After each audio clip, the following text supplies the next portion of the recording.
Driving the 78 Buick right now at the moment, lads and lassies. What we're doing here, we're cruising about 55 mile an hour. Just gonna take it easy. It's a 403, so I mean it burns quite a substantial amount of fuel. Not a lot, I mean it's no worse than your 305, I mean, but you know, I'm sick and tired of spending money on fuel all the time, so I'm just kind of taking it easy. 55, 60, I'm not pushing it. You know, it's a nice Sunday afternoon drive. I'm just going to set this here for a sec, because I mean, you know, the laws of holding anything nowadays are, well, it's kind of a no-no, but I mean, one of those tripod things would be great for the car. So anyhow, just cruising along, you know, taking our time. So as of right now, currently, we're running at 151,922.0 on the odometer. Just driving past a rural countryside here. Yeah, there's not much out here actually. It's more farming territory than anything. It's a heavily wooded area in certain areas, and then you get to a small town, and then you know, then it's nothing but farming, and then you'll cross into another small town, and after that small town you're nothing but cottage country, and it's kind of a mixed scenario of everything and anything out here in these parts. So, you know, just steady cruising. We're not in any hurry today. I had the radio on.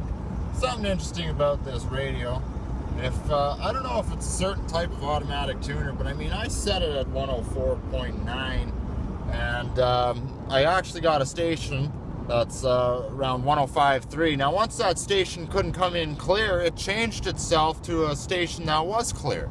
Now, I don't know if that's something with that particular radio, but I kind of thought it was neat. Like, I mean, I don't know if you call that an automatic tuner or what it is, but you know, this is before the day of seek and scan and whatever else, so you know, maybe it had that kind of option with it, but I thought that was kind of neat. And then, you know, once you get into the clear station again, it would change it back over. So I don't know, it's one of those bizarre things. So anyway, steady driving. Got the air conditioner set on low. I find if I have it set on low, after a while it'll, you know, the temperature, it kind of cools it down. It kind of got pretty warm out here.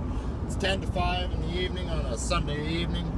Just passing by, see, like, here we go, we're in cottage country, you know, you'll find a lot of cabins out here, and you know, then we'll come across another small town, and next thing you know, it'll be nothing but farming, a lot of farming out here. It's pretty well one of the biggest money makers out here. Is it's big farming land out here.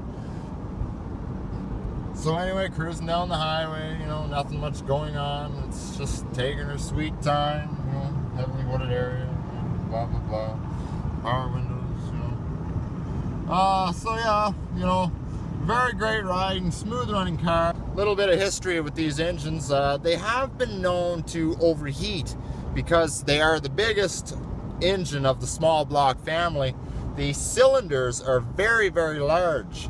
Now, with that being said, the cooling jacket and the space around the cooling jacket and the pistons itself, or the cylinder walls, it's very, very narrow. So with that being said, there's not a lot of room for passage of coolant to go through that.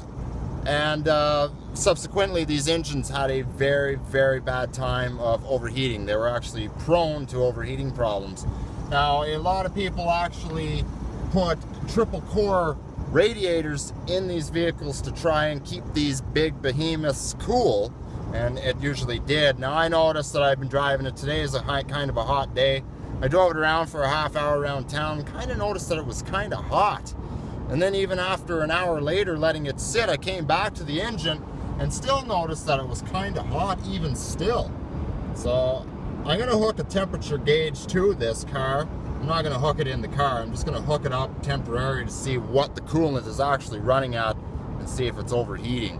I don't think it is, but it smells like it's running hot. I'm not towing anything with it, but I mean, it's kind of nice to know. All this car has for a warning system with your engine is a temperature light. I mean, yeah, you know, you could sit here, drive the car, and the temp light come on, and you might not even notice it. Well, anyway, we'll see what happens as time progresses. How you guys like to know about that nice Sunday evening drive here in the 78 Buick Electra. Hope you guys are having a great weekend. Don't party too hard. We'll catch you right back here next weekend. Take care, guys.